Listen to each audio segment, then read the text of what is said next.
Hello and welcome to the Limo Profit Show. I'm your host, Ed Stapleton Jr. Today's guest used networking to build an $18 million company. This is a really interesting story with my guest today, Kristina Bouweiri of Reston Limousine Service down in Virginia. You're going to hear her story of how she used in-person networking events as well as persistence and going after government contracts to build up an $18 million company. She is, I say, the queen of the limousine industry. So this is a really exciting interview, and I'm really excited to have Kristina on the show. Kristina, welcome to the Limo Profit Show. Hi. So let's get right into it. Let's talk about how you got your start in the limousine industry back in 1990. Okay. Well, it's kind of a strange story, but I was not the founder of Reston Limousine. It was actually founded by my ex-husband, William Bouweiri. So his story is a little bit more interesting, I think. He came here from Lebanon and got a job as a limo driver, and soon was the number one driver at his company. And after about 2 years driving, he decided to start his own business. So he opened a company, and at the time I was selling advertising, and I found him in the Yellow Pages, just cold called him, and made an appointment to sell an ad. And that's how I got into limo business, by basically, after selling him an ad, dating him, and then getting married and joining him at Reston Limousine. That's a hell of a cold call. Yes, it was. Okay, so at that time, how big was his company? He had 5 cars at that time. Gotcha. Okay. At what point did you kind of take over reins on that company? Well, we worked together for about 10 years, side by side, spent 24 hours a day together. I handled sales, dispatch, operations, and payroll, basically, and he handled fleet, HR, and accounting. By the time those 10 years were up, our company was doing about $5 million in revenue, and by then we had managers taking care of the fleet, HR, and accounting, but I was still pretty much doing operations. Our company grew by bidding and winning government contracts, and that's really sort of the bread and butter of our business, which is mostly shuttle buses. And I was the person who had written all those proposals, and I was the project manager for all those contracts. So 10 years in, a lot of the things that he had done originally were now being done by managers, but nobody else could really do what I was doing. And I also just loved my job, loved the business, and had no interest in not working full time. But after those 10 years, we had built this house out in Leesburg and realized it would be better for one of the parents to stay home with the 4 kids. And so we decided at that time that he would stay home with the 4 kids and that I would continue to run the business. So let's talk a little bit about the government contract side of the business. How does a small operator even get into government contracts? Well, we got into it totally by accident. We were just sitting in our office, minding our own business, and this guy knocked on our door and came in and said that his wife worked across the street for U.S. Geological Survey, and that he said, if I bring you the paperwork and you bid on this contract and you win, can I be a driver? And we're like, sure, but we had no idea how to bid on a government contract, so it took about 30 days to figure out how to do it, how to write the proposal, and somehow we won. It must have been beginner's luck, because I can tell you right now, we had no idea what we were doing. So we bid on that one contract, and we started running 2 vans from Reston into D.C. every day. And we thought, wow, well, there have to be some more of these in Washington. So we did a little bit of research, and we found out that there was this publication called Commerce Business Daily, and we subscribed to it. And every week we would get a list of all the contracts that the government was putting out to bid. And about every 6 months or so, you might see one for transportation, and we bid on it. And we started winning contracts. It was mostly because we were sort of the new kid in town, and we were taking a different approach to these contracts. Our predecessors had always used old equipment, and they only answered their phones 9 to 5, and the service levels were really bad. And when we started doing government contracts, we always bought a new bus. We always hired a great driver, and we used all the tools of technology in that bus. And we personally answered our phones 24/7. For 5 years, we transferred the phones to our home and answered them all night long. We never transferred our phones to a answering service or another person. So I think that really good, high-quality, personalized service is really what established us as a great government contractor back, 20 years ago. Gotcha. And do you see the use of new equipment and technology and then the personal service being a bigger factor than specifically bidding on price? Well, it's really changed. When we first started bidding on government contracts, everyone else was doing such a bad job that they were mostly technical proposals and they weren't based on price. And you could win a contract if you weren't the low bidder, because people were just looking for good service at the time, and this is the early 90s. Once we started providing that good service, we saw a change over the years they went back to sort of low bid proposals sort of by the second half of the 90s. And you're right. I mean, today you cannot win a government contract unless you have the lowest price. They don't really seem to care about anything else anymore, especially because of the economy.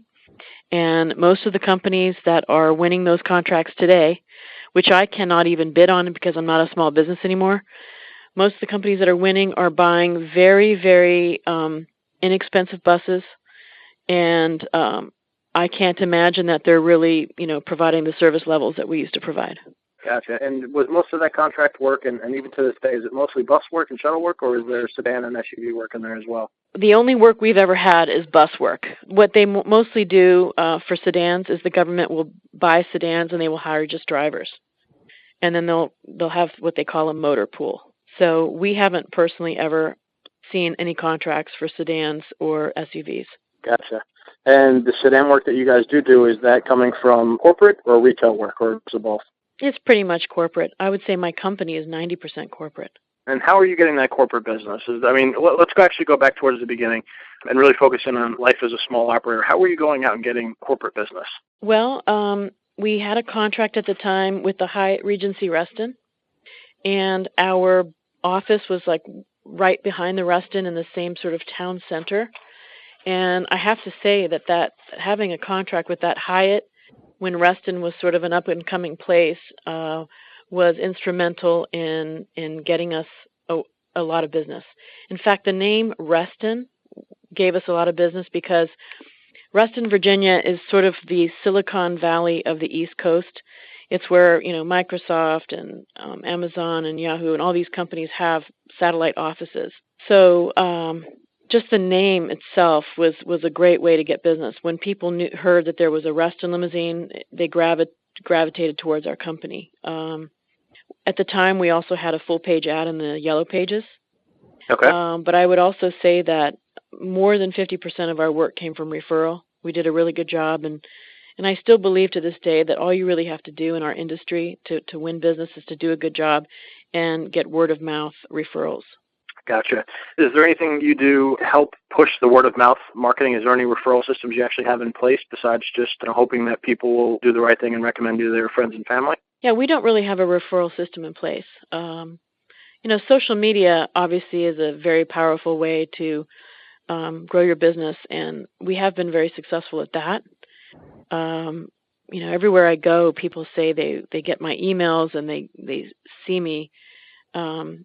They see me around town either on the internet attending an event or maybe giving out a door prize. We give out a lot of door prizes all over town to different organizations. So even if I can't attend an event, I'm probably donating a wine tour for two, and the name Reston Limousine gets mentioned a lot. Okay, so let's actually talk about social media for a second. Your YouTube channel has, 150 videos?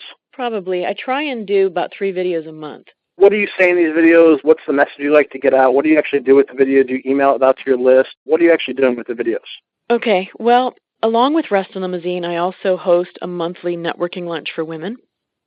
And on that day, I tape 3 videos because my marketing manager comes with me to this lunch, and she just kind of corners me and says, okay, we've got to do a video. And I'm like, believe it or not, I hate to have my picture taken. I hate to have videos done of me, and I hate being, on TV or anything. I don't like that. But I force myself to do it because I know it's really important. So, on that day, I usually have had my hair done and I'm dressed halfway decently, and we do the 3 videos. And really, she comes up with the topics. She just comes up with 3 topics she wants to ask me about, and then we tape the video, and then she posts them on YouTube. She also posts them on our Facebook page and for Reston Limousine, and also for our Sterling Women Facebook page. So that's really kind of what we're doing. The whole concept behind videos is that it helps your search engine rankings. So I know the videos really aren't that professional or that well done, I guess I would say, but it really doesn't matter, because on the internet, they're just looking for content, and everything you do really does have a positive impact on your search engine rankings. Absolutely, and it can be as simple as just an iPhone video. I mean, you come off very professionally in the videos. You're well-spoken. I enjoyed watching a lot of them. I'm subscribed to your YouTube channel.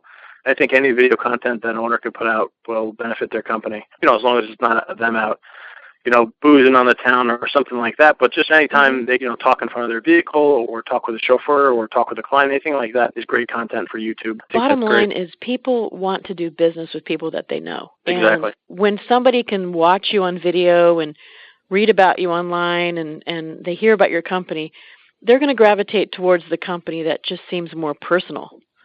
And I think it's important through social media to show your personality. Post pictures of your kids, post pictures of your vacation. People want to know you're human. They want to know that there's a human being behind the facade.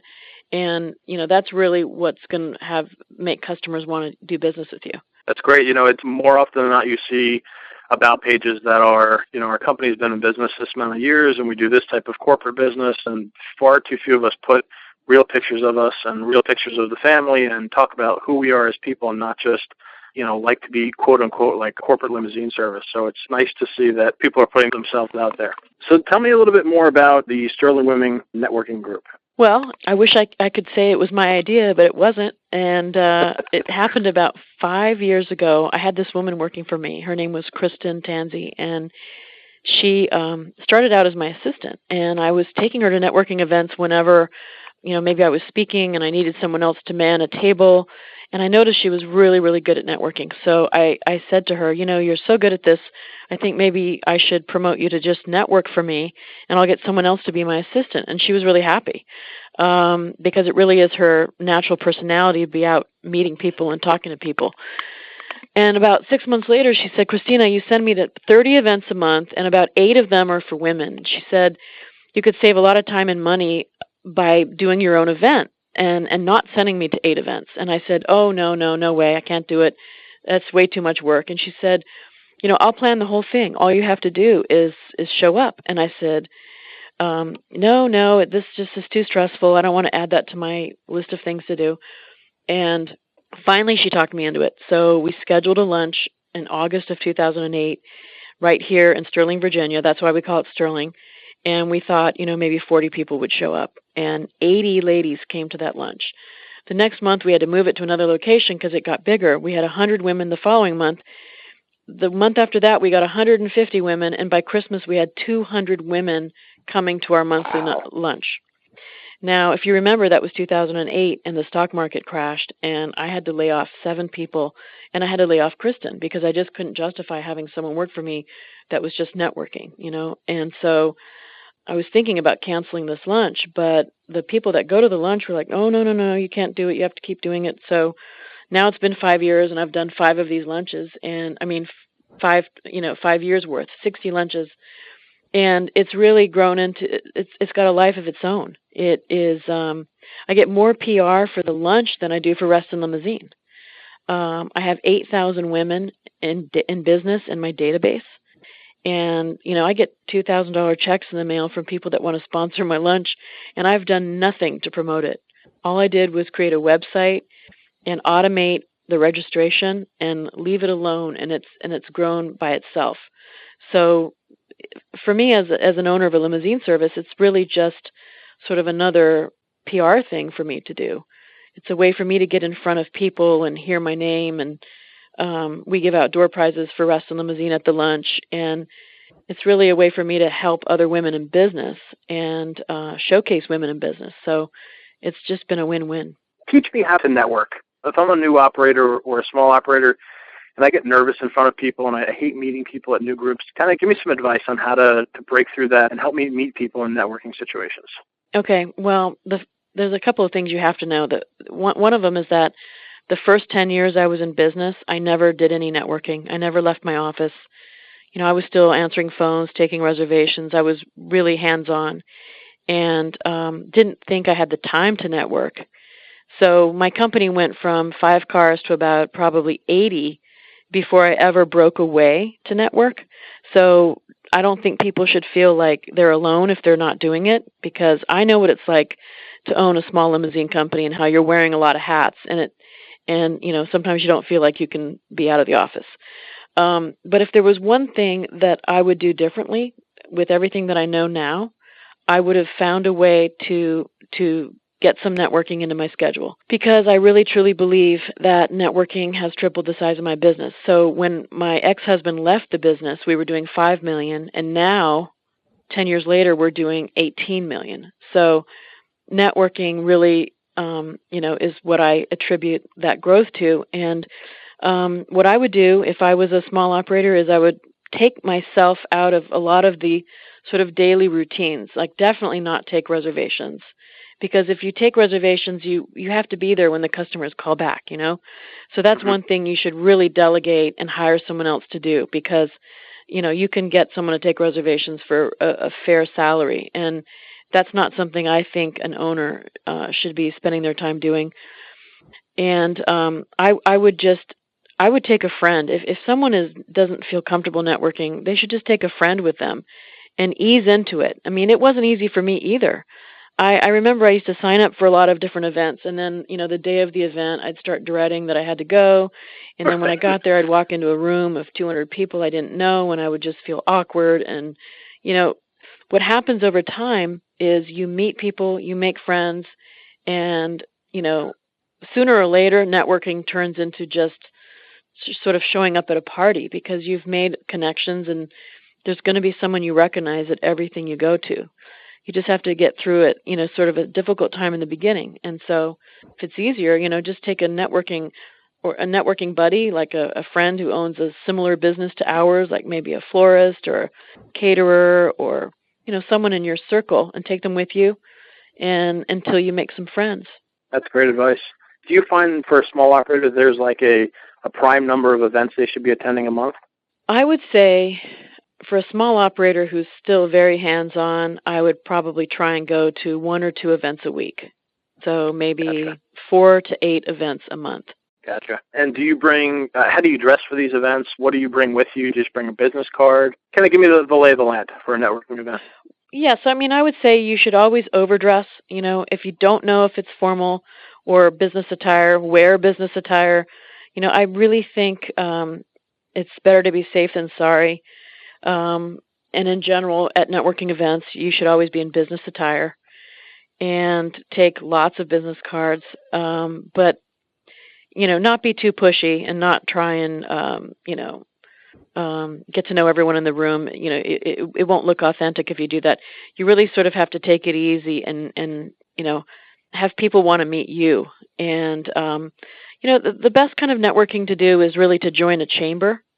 A chamber of commerce is really a great way to start networking. And the other advice I would give is to join a committee. I've had huge rewards by joining committees at chambers. The easiest committee to join is the membership committee, because then you get to meet all the new members. You hear about them before they even join. You have access to them, and you can reach into your network, maybe your customer list, and look for new members for the chamber. It's a great committee to join, and often they have like an offshoot of that committee, which is called like the ambassador committee, where you are then an ambassador of the chamber and you have a certain role at networking events. It gives you a little bit more recognition if you're walking through the room as an ambassador for the chamber and welcoming the new members. Those are some really great ways to volunteer.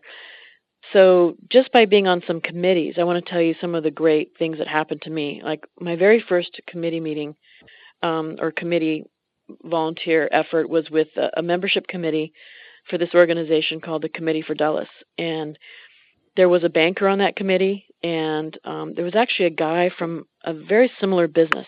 He runs buses, but for the state rather than a private company. Okay. And out of that one meeting, I was able to basically get a new bank because the banker I met was like, well, I want your banking business. And I had been with a large bank, and he convinced me to go with a smaller community bank. And he was able to approve a loan for 6 buses in 24 hours. That's a heck of a meeting. It was a great meeting. And then the other guy I met at that meeting, who owned the bus company, invited me out for a tour of his facility. And he sort of has served as sort of a mentor and consultant to me, free of charge. Anytime I had any questions as my company was growing, I'd call him, and he would tell me what he did wrong and for me not to do it. Like when I was building my facility, I got a lot of advice from him on how to build my car wash and make sure everything was, functional, because he had made a lot of mistakes when he did his. And he also turned me on to an insurance guy that was able to save me $10,000 a month. So there's way more value to joining a chamber than just getting new business. You can join a chamber to find great vendors and meet mentors and just sort of share business ideas. Let's talk about the power of having a mentor for a second. What else has that done for your business?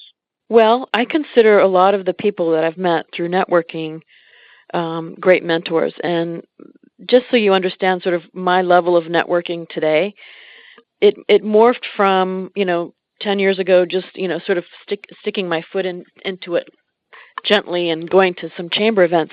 What happened over time was that by volunteering for these chambers and helping them raise money, or maybe co-chairing a gala committee, I was offered a seat on the board. And so when I tell people about networking, the goal in networking really has to be board level networking, because once you get on a board and you start networking with the other CEOs of corporations, that's really where you start to meet the kind of people that can introduce you to the other kind of people that can grow your business. And really it's this board level networking and moving in those circles and being able to call these people when you have a problem in your business. That's really where I've gotten, mentoring. Now, in 2006, I joined a peer group, which is called Vistage, and that's a CEO membership organization, and that's where I get, more mentoring. So what would be some advice you would give a local operator looking to pick up work from a bigger operator, some local farm-out work? Well, I mean, if it's the same in their town as it is in mine, we all need each other. I'm considered a large operator in Washington, but it's kind of feast or famine in our business. We're either, sold out or we're dead. And our busy season is spring and fall. We farm out like crazy. And we farm in. And so if somebody has a small company and they want business from a large company, they should just call up and make an appointment to come by and introduce themselves and show their fleet. Usually we like to inspect the farm out's vehicles to make sure they're up to par. And then I would check in like on a weekly basis, call the head dispatcher and see how things are going. And that's the way to get business. Nice. And would you recommend showing up to that meeting in a suit, bringing anything with you, obviously making sure the cars are spotless and cleaned and gassed up and ready to go? Absolutely. They have to show up in a suit. And, first impressions are everything. Again, overdress, make sure the car is spotless. A suit and business cards, that's really all they need. Got it. Okay. And what would you say is the number one mistake you've made since you've gotten into the limousine industry? Wow, I've made so many mistakes.